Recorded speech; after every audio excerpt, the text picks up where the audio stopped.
শীতকালে চিড়িয়াখানায় গিয়ে যা বিপদে পড়েছি ভাই রে ভাই, কি আর বলি। গিয়ে প্রথমত তো ঢোকার জন্য বিশাল লাইন, সেই লাইন ভেদ করে টিকিট কোনো রকম কেটে ভেতরে ঢুকেছি। তারপর ভাই রে ভাই, কোথায় যে একটু টিফিন খাবো জায়গা পেতে বসে, সেই তো আমি বসতেই পারছি না। খুঁজে খুঁজে কোনো রকমে একটা জায়গা পেয়ে একটুখানি বসেছি।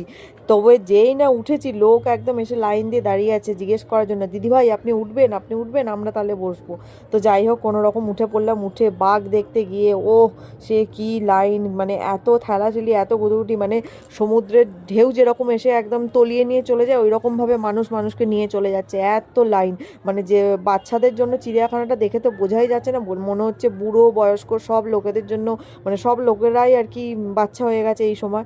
সেই বাঘ, যাই বলো, জিরাফ, যা যা আছে ওখানে সব কিছুর জন্য এত ভিড়, সে মানে ঠেলাঠেলি করে কোনো রকম এই কটা আমি ভিডিও করে উঠতে পেরেছি। আর তো কিছু বাঘের ভিডিও তো করতে গিয়ে ফোনই পড়ে যাচ্ছিলো, মানে বাঘের ওখানে তো আমি ঢুকতেই পারিনি, দু একটা বাঘ দেখেছি।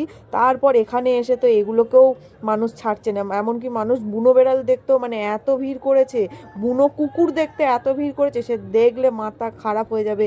আর এগুলোকে দেখে তো আমার খুবই ভালো লেগে গেছে, আমার ছোট ভাই দেখে তো এটাই মনে হচ্ছে। যাই হোক, এগুলো মানে আমাদের খুবই ভালো লেগেছে।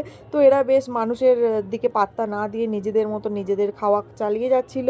তো তারপরে যখন সাপ দেখতে গেছি, ভাই সাপ তো আর বেরোচ্ছেই না সাপের ঘর থেকে, দেখছে আবার এত মানুষ এসে গেছে, এদের থেকে আর দেখা দিয়ে লাভ নেই। তো যাই হোক, কুমির তো হাঁ করে শুয়ে আছে। তারপর গিয়ে দেখি সে লোকে কত টাকা ছুটছে, পয়সা ছুটছে, সে হাঁ তো আর বন্ধই করে না, নড়ছেও না, মাঝে মাঝে একটু চোখ পিটপিট করছে। শীতকালে কোথাও যাই আর ছাই না যাই, চিড়িয়াখানা আর যাচ্ছি না, বাপ রে বাপ, এত ভিড়, মাথা খারাপ।